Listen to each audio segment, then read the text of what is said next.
my next guest, I knew he played in a band that I knew of, and I knew a couple of their songs, but I wasn't like super familiar with all of their stuff.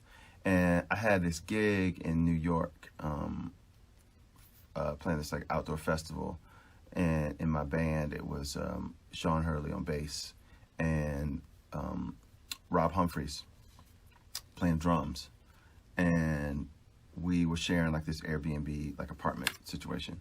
And I don't know if I asked Rob what he'd been listening to. Maybe we were just like, you know, trying to. Maybe I was like, "Hey DJ, play something," and he played me this record, and I was like, "Whoa, whoa, whoa!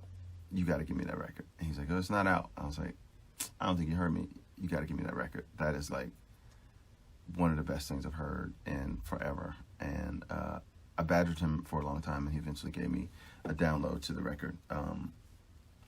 And it was the record I listened to the most that calendar year. It's like equal parts like smart and like sexy and heartfelt and vulnerable, and the dude singing it, like his falsetto is better than my falsetto, and great guitar tones. It had like this spirit about it that was like some of the guitar stuff reminded me of guitar on Prince's Dirty Mind, which is my favorite.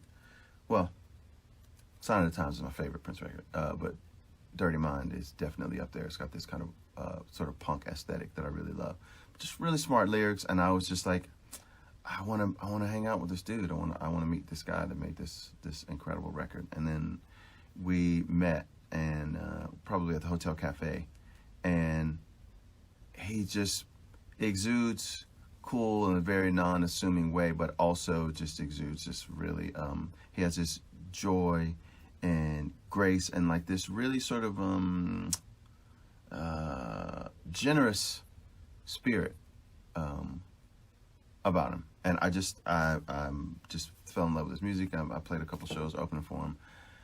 I think he's great. I think the entire world should know all about him. I'm going to find him right now. Maybe. Where are you at? Boom, boom, boom, boom, boom, boom, boom, boom, boom, boom, boom, boom, boom. There we go. Okay. I'm touching your name. Okay. I'm supposed to say add. Come on. Come on, Instagram. Come on, Instagram. Come on, Instagram. Come on, Instagram. Wait. I believe I'm about to add somebody. I don't know who that is. Here we go. My friend, Mr. Theo Katzman. Oh! Hey. Oh! I was like, hey, Grandpa, I can't see your face. You're like, what's this bowl of oatmeal doing in my face? Hey, man. How you doing? Good, man. I just came on here to talk about that gift card, man. It's me, Mitch. Man, all you had to do was just, you got my private number. You could have. I know. I just thought it'd be more fun to spam you, man. Dude, David, I'm emotional from that intro, man. Thank you so much. One correction, I do not have a better falsetto than you. In fact, I tried to hit a note that you hit in your most recent thing you posted, and I was unable to, so. Well, just so you know, that may be why I'm not singing today, because I hit that note yesterday. Okay. I know, I was like, some days you got, I don't know, maybe it's just me. Some days, like, you hit the keyboard, you're like, oh, no A today, weird. Oh, huh. Yeah. How you been? Dude, I've been all right, man. I like what you said about the oscillating between laughing and crying, That's a very real thing. Yeah, like if someone were to, just on call, if someone busted in and they were like, I need you to cry right now, I would be like, I've been waiting all day for you to say this. Totally, man. I've been, I think the one thing that I've been discussing with some of my musician artist friends, such as yourself, is like, if you made it to a certain age and you still play music and you do it professionally, then basically you can be sure that you spent a lot of time alone at some point in your life. Yeah.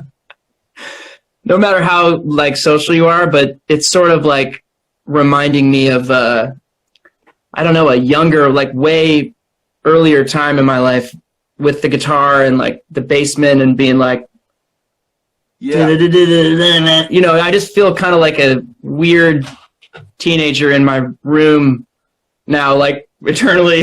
Yes. Yes. So do you find yourself playing a lot during this whole situation?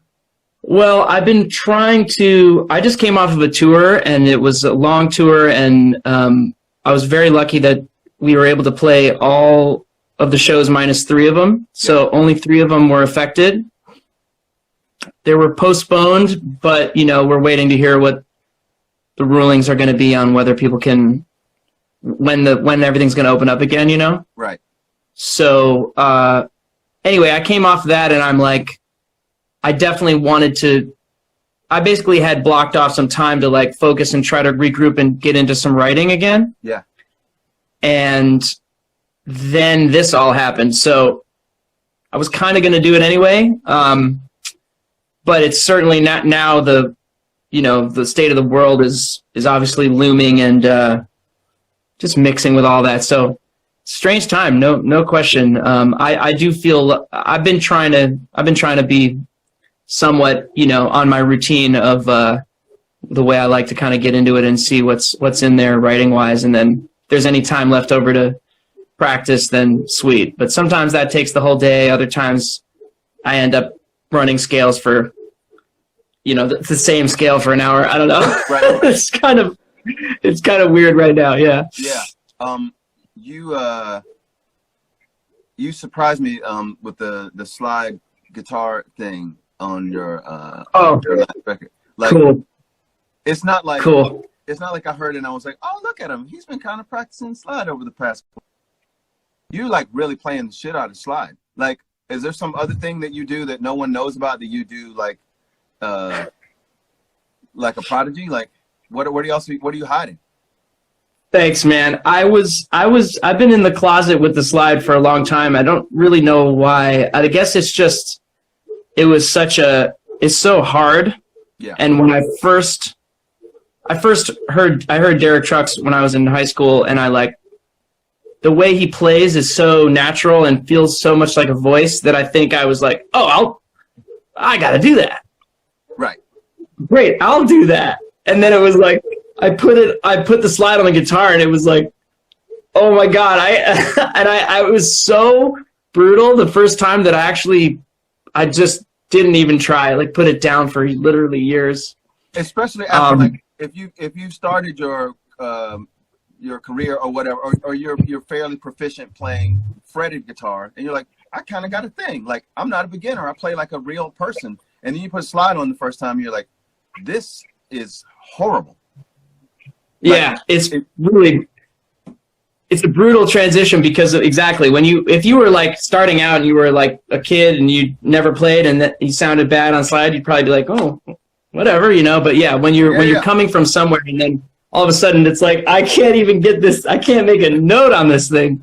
So I kind of kept it in the background, but I think my ear continued to develop. And you know, like how that, it's weird with music like that, where if your ear starts to open to something, the next time you pick it up, you're not as far away as you were immediately terrible. Yeah, you know, it's like you can, you know, you technically don't have anything together, but you can at least start to grab the sound you're looking for, and then you're like, wow, what changed? I think I just was ready a couple of years later, and I had the discipline to sound like shit, you know? Right.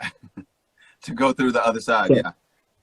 Yeah, so I mean, I'm not, and there's so many good slide players in LA. It's so weird. Like I think of it as this like southern rock blues thing, and then it's like all of a sudden Los Angeles has this, like, I call it the East LA slide mafia, but it's like it's like 12 like ridiculous slide players in town. It's like, yeah, what's going on?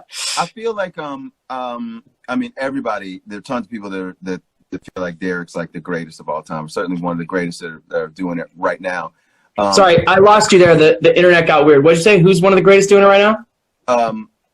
Derek.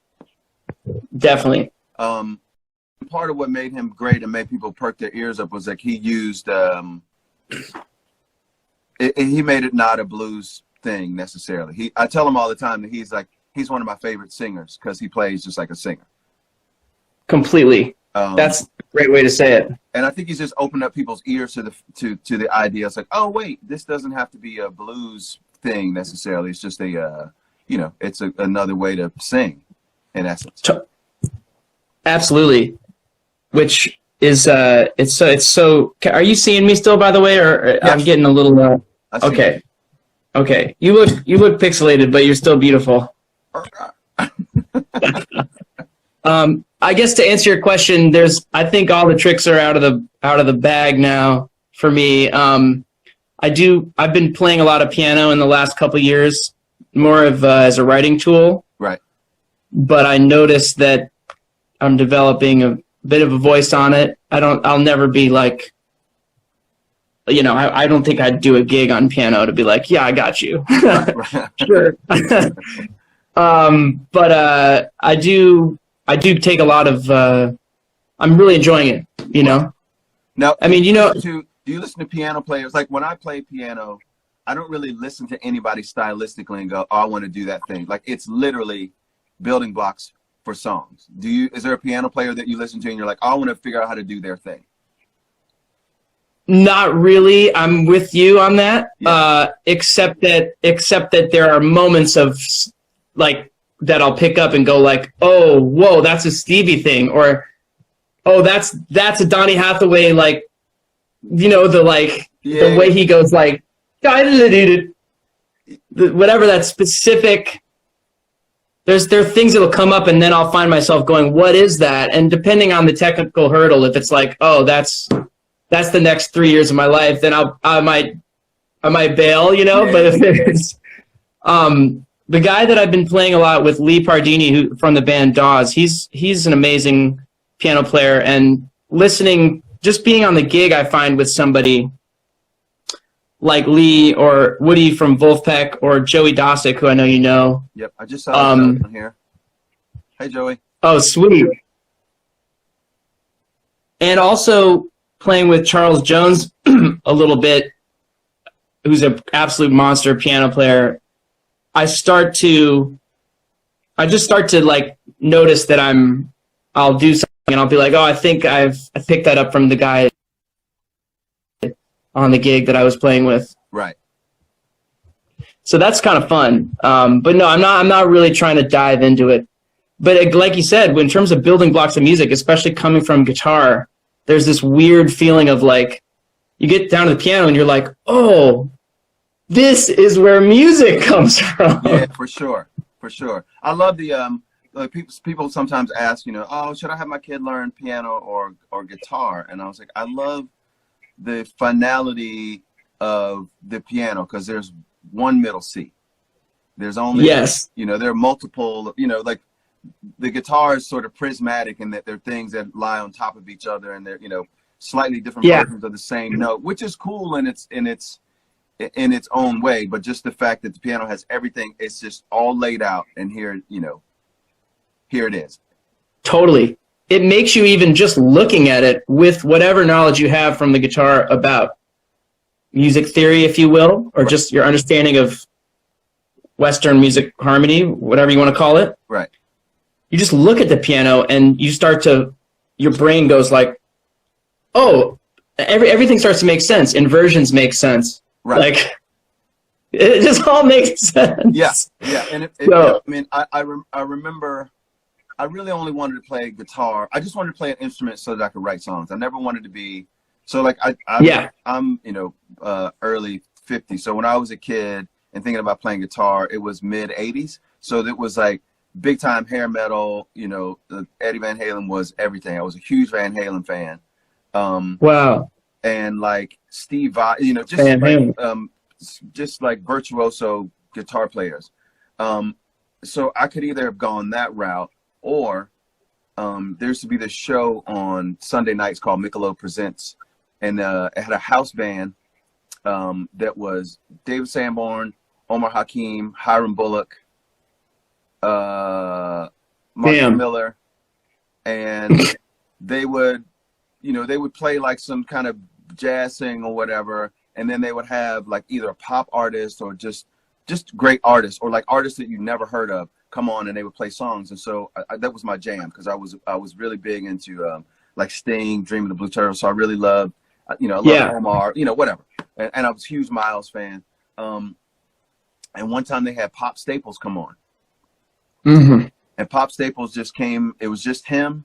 I don't even think he played with the band, because normally they would like back up artists, but I think he played by himself. I think he was playing like a 345 or a 335. And cool. He was very sort of age, appropriate, looked like an old man playing the super cool guitar. He's wearing a suit.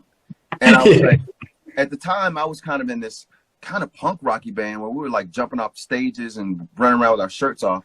And I just thought, like, when I'm his age, I can't play these songs. Doesn't even. I'm going to look ridiculous.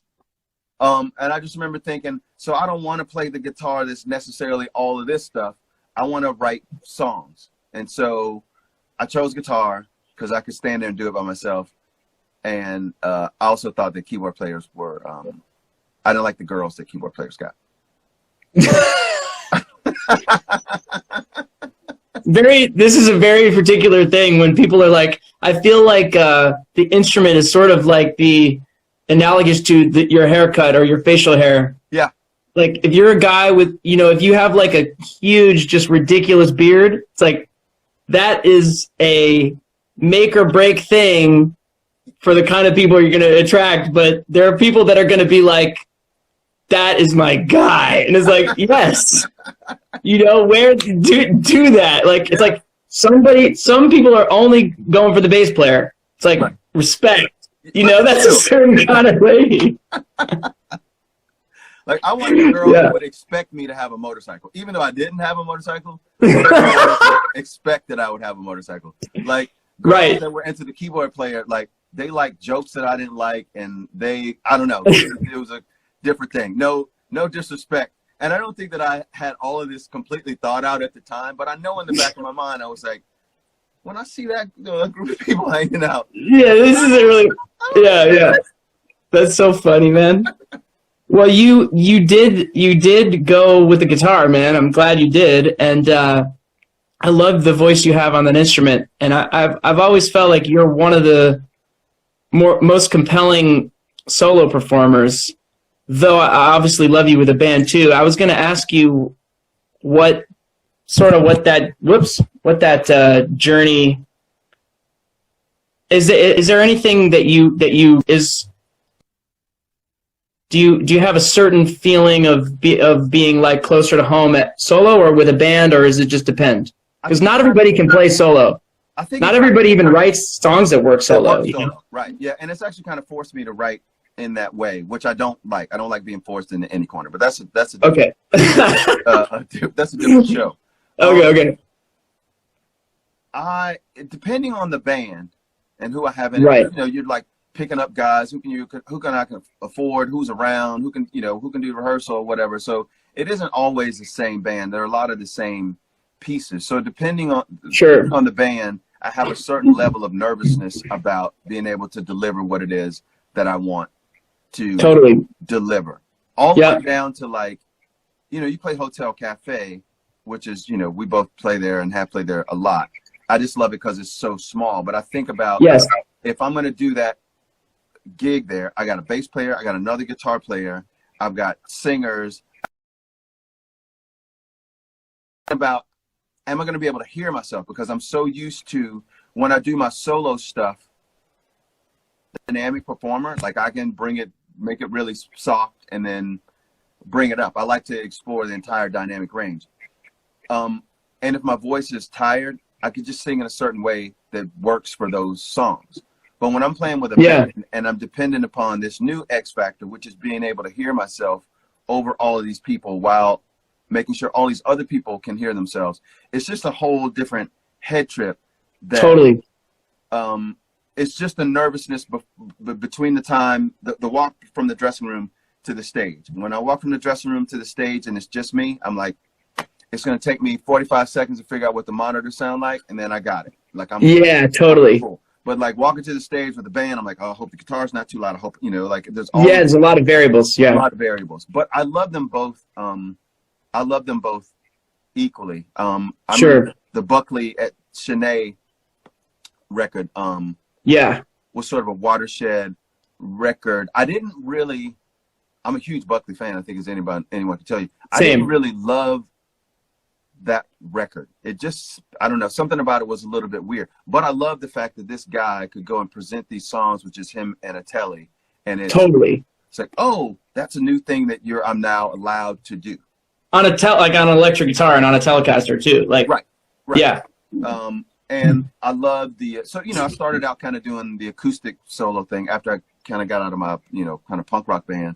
I did a couple solo acoustic shows, and I didn't start out on acoustic. I didn't get an acoustic till long after I had been playing for a while. So it was just like sort of a new thing.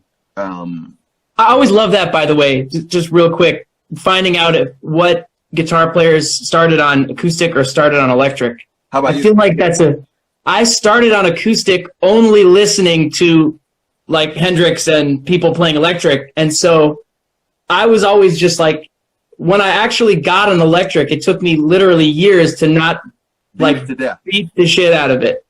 Now, so, do you play with heavy strings? I play with on my electrics now. The Fenders. I keep finding myself. I think I'm basically a Strat and Tele guy. Like, I think so.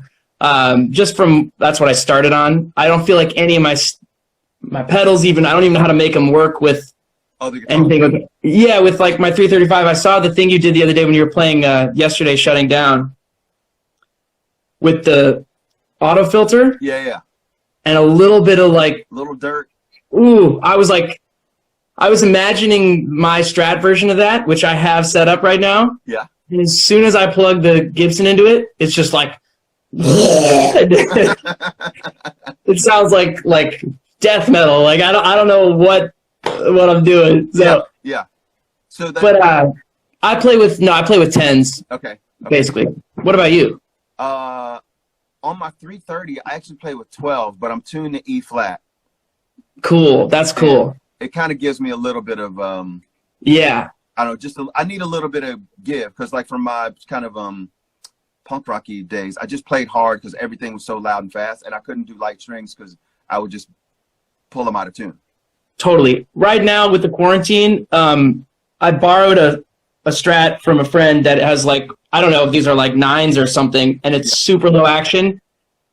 And then I've got my thing with 10s, and then I've got a thing with 11s tuned down, and a thing with 12s, and I even have 13s on one guitar in C. So I'm kind of like, I'm trying to find what what I dig, I think I have two Strats that are basically the same. With the two of the Silver Sky, I have two of those. Yeah. They kind of do Strat duty, and I realized that one of them, like for funk stuff, I mean, I guess I should have known this. I just need different strings. It's got a different sing to it. So like, they have 10s on it, which is kind of light for me. But the 11s don't even sound close. Like it's not even the same sound, and they're the exact same guitar, but it's not even right. Can't play funk on it at all. Isn't it so funny when you feel like I had one guitar forever, and now it's like I'm looking around the house like, look at you, like it's like, but it's like, well, that's that sound and that's that, Yes, yeah, totally. I used to try to hide him from my wife. She'd be like, is that a new? I'm like, this? No, it was in storage. I had this so long, maybe since I was 16 or so. I gotta go to the studio. That's amazing. She's like, doesn't look new. Looks vintage. It does have a price tag on it. That's awesome, man. Well, I cut you off. You were saying when you had we were talking about when you were in your hair metal or punk days, and then you had been switching to acoustic. But then Shanae. So I switched to acoustic guitar, and you kind of have to remember before Eric Clapton did the unplugged thing, singer-songwriter dudes with acoustic, it just wasn't a thing. It just wasn't. I mean, of course, there was like it's amazing, Taylor, but that shit was gone. Like it was wow. nobody was doing that. It's hard to imagine, but wow. And so he came and he did it, and it just sort of exploded. I think that was like a huge watershed moment for Martin guitars and for the idea of somebody being a singer-songwriter playing acoustic guitar. So I jumped in the water with both feet and was like, okay, this is now a thing. And wait, sorry, who are you saying did that? Clapton? Clapton. Yeah. With that unplugged record. Totally, yeah. And then I got to the point where, no disrespect to anyone that does this, I just hated the silhouette of a dude coming in with an acoustic guitar. Like, I'm going to play some songs about my feelings. And totally. Yeah, I know. I went through that. Yeah, totally. So I was like, how can I give myself a little bit more dynamic range, be able to get into some fuzzy things and some dirty things, and it still kind of makes sense. And in the back of my mind, I flashed back to that, the first time I heard the Buckley at Shanae. And then it was just a matter of finding which guitar made the most sense. And the 330 is kind of perfect for that for me because it's got a little bit of air around the sound. It's a little warm, and totally. I talked to Adam Levy, told him how much I love my 330, but I hated it plugged up. He was like, get some flat wounds. I was like, seems weird. Put flat wounds on it. I was like, this is everything. Wow, cool. I think I might probably be leaning that way had I not spent the first 10 years of my life playing a Strat. Right. Of my guitar playing life. Right. As I keep going on the journey and I get somewhere like really cool and I'm like, wow, that sounds amazing. And then I pick up my Strat and I'm like, shit. Yeah. but it's so funny, man. I have a really hard time finding my voice on a Strat. I think it's the weirdest guitar that exists. I mean, it was the only guitar that I wanted, for a period of my life. I was really into, I told a story a couple of weeks ago about meeting Stevie Ray Vaughan. I was really into Stevie, really into Hendrix, and I just wanted a vintage Strat, and I wanted that neck pickup that sounded like John Frusciante on Blood Sugar Sex Magic. Yeah. I wanted that thing, and then I got so many people burn me out on the that somebody gets a Strat and they're like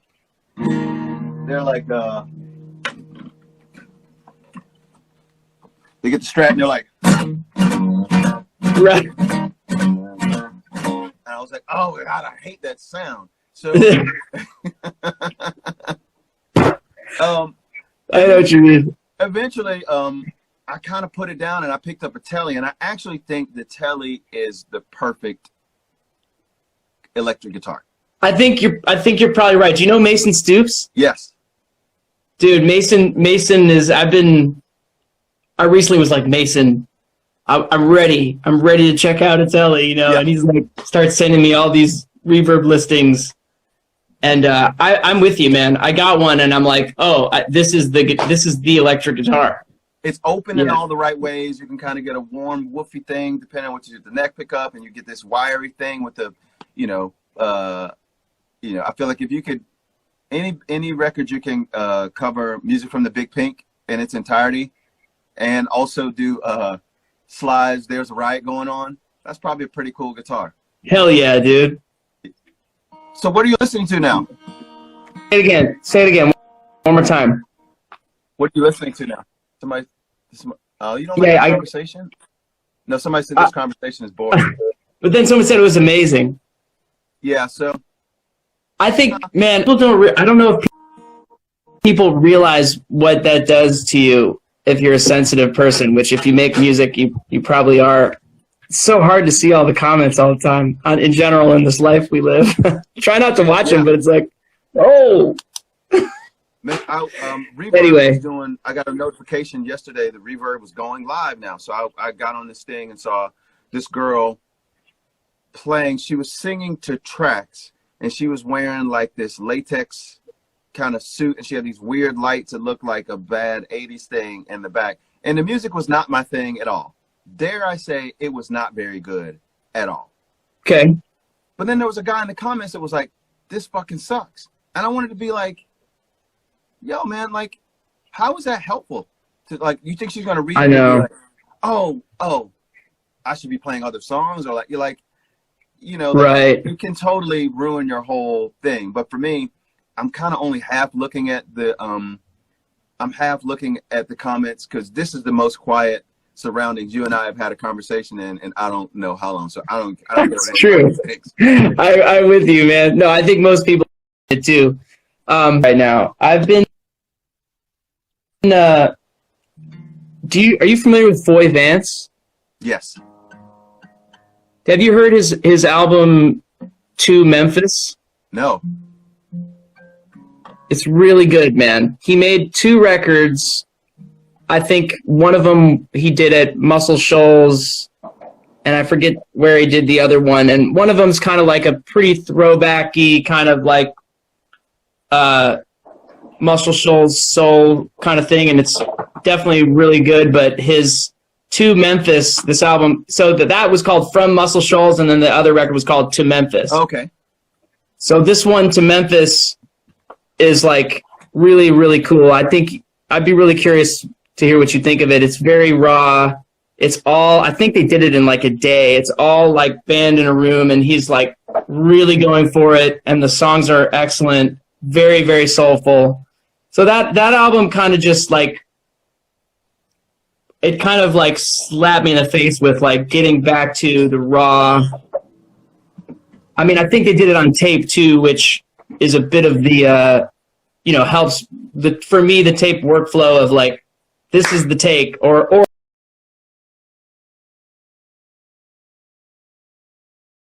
you're going to delete it because you know you have a better one in you, is a kind of nice forced way to like get a real performance. You might not like it, but it is a performance.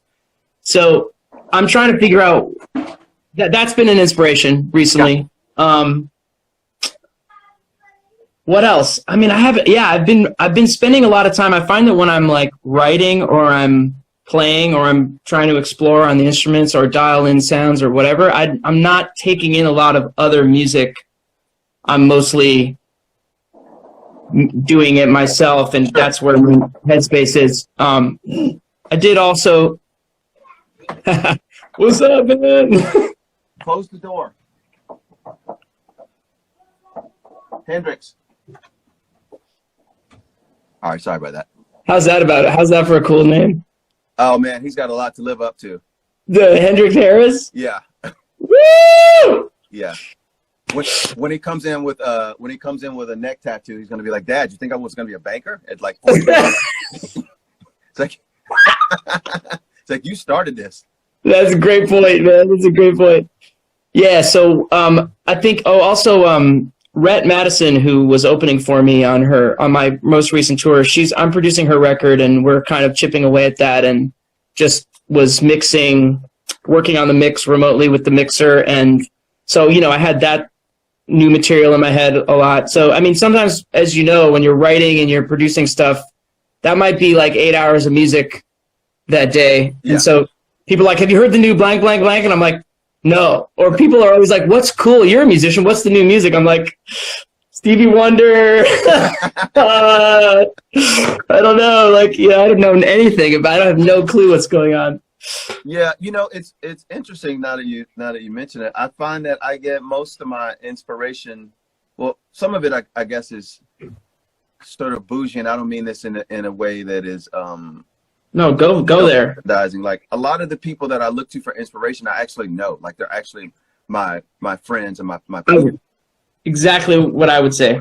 And not blowing smoke, and I won't look at you directly in the eye so that this isn't weird. Let me do this. Hold on, I think I know what's coming up. I'll put my Okay, cool.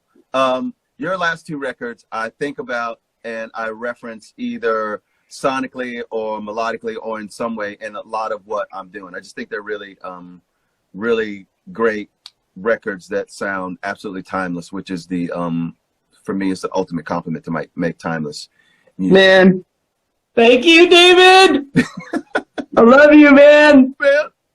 Oh, Dude, that means so much to me, man. I love what you do, and you've been an influence on me. So that means so much to me, man. Thanks. I mean, and we have to write songs at some point. Yeah, that's the irony right now is everybody's got all this time, and I keep going through my mind being like, hey, let's blah blah, and you can't do any of it in the way that I'd want to. I found I don't really do well with the remote thing in terms of writing, just because I don't know what it is. I like. It's a strange interface. Yeah, maybe that's it. It's a strange interface. It's like some people do really, really well with it. It's like what all the things that are missing from watching cooking shows. It's like I guess that's I don't know. I can't taste it or smell it. I'm just looking at this guy's face. It looks like it's delicious, but I can't. Yeah, it's right. That's what this thing can be. Before we get off of this thing, because I'm gonna get kicked off in 15 minutes. We have to play this game. Yeah, while you pull the cards up, I think I know what you do. Can I just tell a quick story about cooking shows? Oh yes. So no secret that I'm a fan of Southwest Airlines, and I promise I don't work for them, but like I just think the no penalty on changing the flights thing is like super great, and love flying Southwest when I can. They're always great about guitars. So they used to, maybe they still do. I haven't been on a flight in a while, but they have their like their TV in the seat thing, Yeah. But their programming isn't like that hip. So they sort of have like Food Network. They got like 2 shows. Yeah. And then they got like CNN. I don't know. I got into watching Chopped. And I would like, basically once you burn down like 6 or 7 episodes of Chopped in a row, you start getting like nauseated by the format. Yeah. Like just like, oh, here's going to come that shot. And then it's like, the salt is, and then they're editing it. So it's like, oh, salt, little too much. Anyway, hit me with the cards. Oh man. So games called Songversations, and I actually don't really play it like a game. I just have some cards, and they have music related questions that spark conversations about life. So I'm just gonna. You want to give me a number, or you want me to just pick one? Pick one. Okay, pick the one off the top here. It says. I kind of just asked you that question, so. Ooh, you are DJing a huge New Year's Eve party. Dance floor's packed. People are ready to move. What song do you play first? First of all, this is actually very close to my worst nightmare. I don't want to be a DJ. I have whiffed so hard in my like little trial runs at like a party, and it's like everyone's like, yeah, play something, and I put on like a Lucinda Williams tune, and it's just like, oh, you are the worst. Yeah, people are like, what? I'm like, I love this. Is so emotional. No, but I mean, the answer to that question, I think, is going to have to be something from Earth, Wind, and Fire or Kool and the Gang. Okay. And it might have to be Get Down on It or September or like one of those really serious. Those two, that to me, that's like dance music. That's like great dance music. Man, I'll tell you, I feel this to the depths of my soul. If you were wondering if someone was like coded, like you thought they were dead, it's flatline, but you weren't quite sure. If you just put headphones on them and you play this, boom, boom, boom, ba-dum, boom, boom, boom, ba-dum. Yeah, totally. But when it gets to when the band drops in, it's got a lot of power in. Oh, if they don't get up, dead. Yeah, they're dead. That's really well said, man. I can't tell you how many parties I've been at, and I'm like, I'm not really a dancer, so I'm just like, yeah, whatever. And that song comes on, and that chorus comes on, and I'm like, oh shit. Yeah. That's awesome. Well, as a testament to the power of music, when my tour got called off early, I drove back to LA in the van because I didn't know what was going to happen with airport shutdowns. Everybody was confused about what was going to go down. I didn't want to be stuck at Chicago O'Hare with like 300,000 people, which did happen for a bunch of people, you know. So I got in the van and I started driving, and I actually slept in the parking lot of a Flying J somewhere in the van. And I thought I had a blanket, and then I woke up 3 hours after going to sleep. Yeah. And I was so cold that I was like, all right, and I had a kombucha in the car. I was trying not to go into the gas stations because everybody was, at that point, I was particularly worried about this. Yeah. And so I was like, I had just slept, but I slept for 3 hours, you know? Yeah. And I just like opened up my phone and I put on some EWF, and I was like, you know, like I didn't have any coffee, man, but I was just like, boom. It will do it, man. Such sounding records. I mean, you can't say enough. So much music is contained in those records. Totally. So I'm with you. Well, I'm going to give you one more question, and then I've set my. You know, I got to say, you were one of my first people that I wanted to do this with, and when I asked you, you were like, I kind of made a commitment that I'm going to be quiet or whatever. I was so jealous. And so I went in and I told my wife, I was like, hey, babe, I want to be sure that I use this time wisely. So I've decided that I'm going to spend the next week just in silence by myself. I need this for me. And she kicked me in the penis. Yeah, I believe that. Yeah. And I was like, note to self, you're not yo.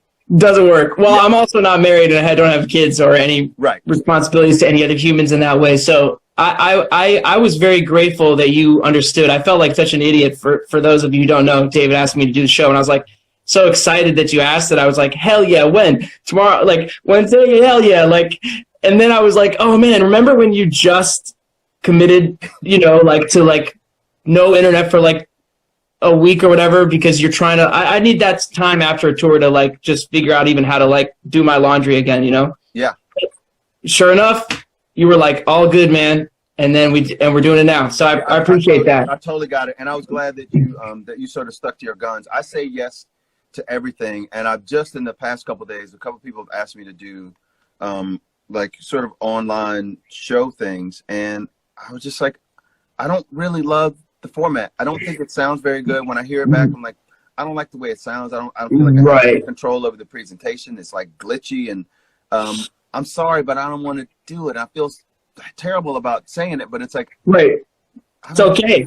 Yeah. Like you said at the top of the show, I mean, you get to do and this is great content, and it's free content, like you said. Well, man, I cannot wait to hang. Me too, man. You're here in Highland Park, yes? Yeah, we don't live far away. I even used to live on the mountain with you, but now I don't. But I could probably bike to you in 15 minutes. We go on a walk every day at 4 with the kids, and I can't tell you how many people I meet, and they say, where do you live? I say, Mount Washington. They go, oh, do you know so-and-so, or this person lives up there? And I'm like, I don't know anybody. We were walking, and this guy had his garage door open, and I saw he had a Wurlitzer in there, and like a CP70, and a couple other guitars. And I was like, hey, buddy. Hi. I could see that he was like, oh, I cannot close the garage door fast enough. Who is this? Oh, man. Little does he know. Isn't that a funny moment when you're trying to be like, no, I'm good. Like, I have guitars too. When I've been in that position so much in my life that I understand it if someone does that to me. Yeah. And I'm like, but there's some it's not the right entry point sometimes, Right. You can't be like, hey man, here's my card. Yeah, check it out. I got a 9-volt amp with me. If you just let me hold your guitar, I'll show you. That's beautiful, Here's a man. song that I wrote. Well, we must hang here on the mountain or Yeah. elsewhere.